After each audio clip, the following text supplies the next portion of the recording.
Now then, Liverpool is launching a bid to become one of the UK's first autism-friendly cities. A number of companies have signed up to the campaign aimed at giving people with the condition and their families better access to travel, tourist attractions and restaurants without feeling like they're being judged. Yeah, the World Museum has become an autism champion.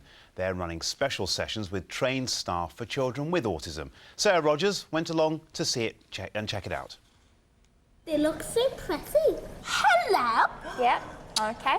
Please, okay. Can I hold her? Is it a boy or a girl? Oliver has lots of questions. I don't know the name of this one. Just try to think. That one? He's keen to learn, but can get frustrated if he doesn't get the answers. I mean, they're facing huge challenges, these kids.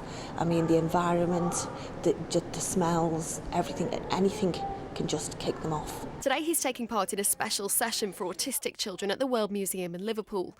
The lights are dimmed because they can be stressful, and at times our cameras are too much. Can you do it over there?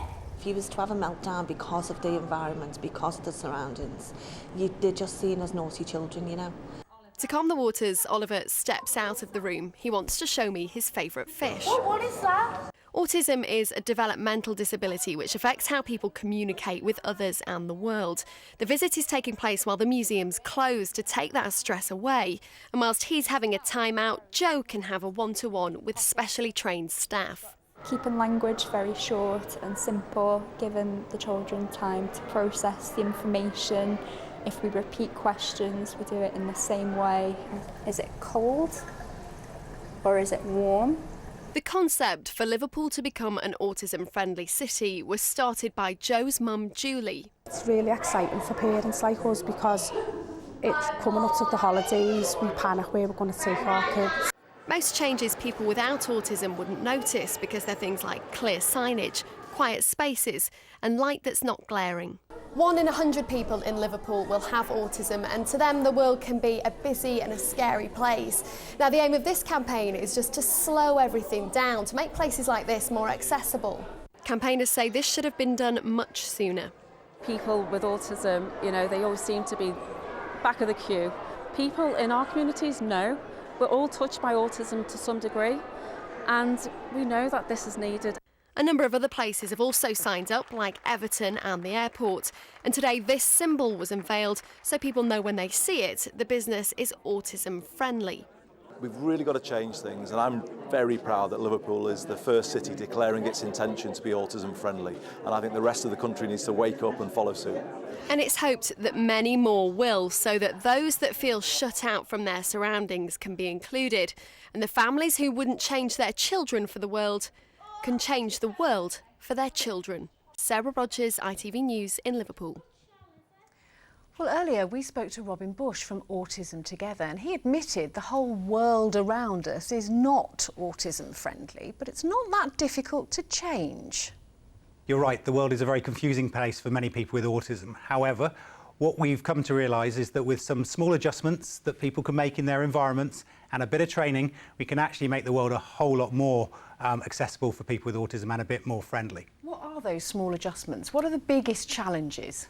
Well, the biggest challenges for people with autism is processing their environment. So things for you and I that we're able to kind of filter out, like bright lights and loud noises, people with autism really struggle with.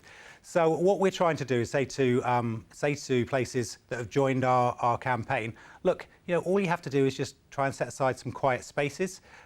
If people with autism struggle to queue, and queuing's a feature of what you do, quite often it is, football clubs and museums, then is there a way that if people phoned up, explained that they had autism, that you could somehow fast-track them in a way that would reduce their anxieties? Really small-scale stuff, but Very practical though, isn't it? Yeah, it makes a huge difference. We heard in Sarah's piece a couple of parents still talking about the reaction that other people give, which is, well, they're just being naughty. They're just being naughty kids. Mm-hmm. That must still be frustrating that in 2016 people still think that.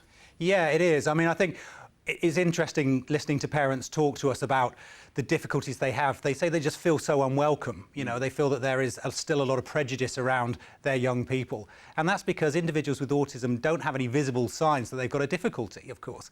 So what we're hoping through is that by raising awareness through this campaign, not just about getting people to be more autism friendly, but getting the public to be more aware of what autism is, those kind of attitudes will diminish and hopefully eventually disappear. And is there enough education and help out there for the people who don't have the condition and for the people who do? Well, it's getting better. The profile of autism has been raised significantly over the last few years through some great work of some great organisations, but there's still more we can do. There are a host of local organisations, us included, but others here in the Northwest who are more than happy to talk to anybody about any concerns they have around autism, but I still think there's more that can be done. But they are very simple little changes, so other places could do this. Yeah, absolutely. The Liverpool campaign started with the dream of one woman, one mum, the amazing Julie Simpson, and basically she felt that she was so unwelcome in her community that she wanted to do something about it. Now, we got together and we're very lucky that we're working together on this campaign, but do you know what? There's no reason why Manchester or Preston or anywhere else couldn't get involved. You know, all it takes is the will, the drive and the passion. Yeah, listen to Julie. Thanks very much for that, Robin. Thanks for coming in. More of the